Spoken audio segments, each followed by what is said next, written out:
नमस्कार शेतकरी मित्रांनो, स्वागत आहे आपलं स्मार्ट मराठी माहिती या यूट्यूब चॅनलवरती। मित्रांनो, जे खरीप 2023चा जो पीक विमा होता त्याची बरेच दिवसापासून शेतकरी हे वाट बघत होते की पीक विमा हा केव्हा जमा होणार, पीक विमा मिळणार किंवा नाही।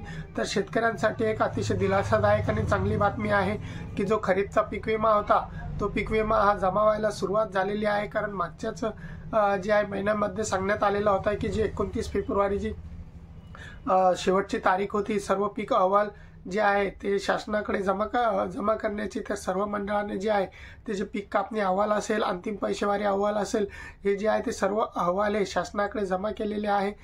जे मंडळ वाईज होते ते मंडळ वाईज सर्व अहवाल शासनाकडे जमा झालेले आहे आणि शासनाकडून जे आहे ते पीक कंपन्याकडे देखील ते अहवाल हे जमा झालेले आहे आणि सर्व याबाबतचं जे कागदपत्रे जे सर्व काही कारवाई असते ती पूर्ण झालेली आहे आणि कंपन्यांनी देखील, सरकारने देखील मदत ही किती नुकसान कोणत्या मंडळामध्ये झालेले आहे, या मंडळ वाईज नुकसान सर्व काही असं जे आहे ते कंपन्याला देखील हे दिलेलं आहे की कोणत्या मंडळामध्ये किती नुकसान आहे। आणि जे विशेष करून जे 40 तालुके जे होते ज्यामध्ये दुष्काळ जाहीर केलेला आहे, ते 40 तालुक्यामध्ये देखील त्यामधल्या काही तालुक्यामध्ये अगोदर 25% विमा जमा झालेला होता आणि त्यामधील शेतकरी जे आहे ते उर्वरित 75% जे पीक विमा आहे कधी मिळणार याच्या प्रतीक्षेमध्ये होते।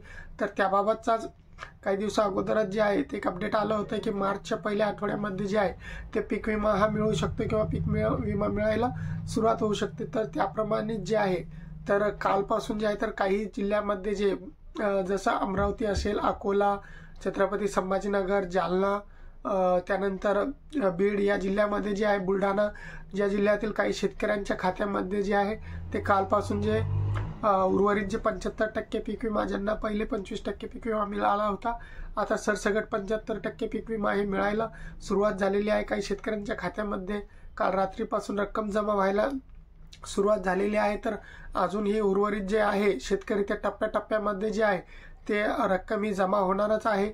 जे त्यामध्ये जे 40 तालुके जे अतिदुष्काळामध्ये जाहीर झालेले आहे, त्या 40 तालुक्यामधील शेतकऱ्यांना देखील हा पीक विमा मिळणार आहे आणि त्यामधील देखील जर का तुम्ही त्या तालुक्यामधील असाल तर तुम्हाला पीक विमा मिळाला किंवा नाही याबाबतचा मला नक्कीच कमेंट करून खाली कमेंटमध्ये सांगा। तुमचा तालुका, तुमचा मंडळ कोणता आहे आणि तुम्हाला किती टक्के पीक विमा मिळालेला आहे। कारण पीक विमा मिळायलाही सुरुवात झालेली आहे आणि लवकरच आता सर्व शेतकऱ्यांचे ज्यांचा पीक विमा, ज्यांचे मंडळ मंजूर झालेले आहे किंवा दुष्काळामध्ये आहे, अशा सर्व शेतकऱ्यांच्या खात्यावरती जे आहे तो खरीप 2023चा आपला जो पीक विमा आहे तो त्यांच्या खात्यावरती जमा होणार आहे। तुमच्या खात्यावर जर जमा झाला असेल तर नक्कीच खाली कमेंटमध्ये सांगा तुमचा जिल्हा आणि तुमचा गाव आणि मंडळ कोणता आहे आणि किती तुम्हाला रक्कम आलेली आहे। मित्रांनो, अशा प्रकारचा हे एक अपडेट होतं।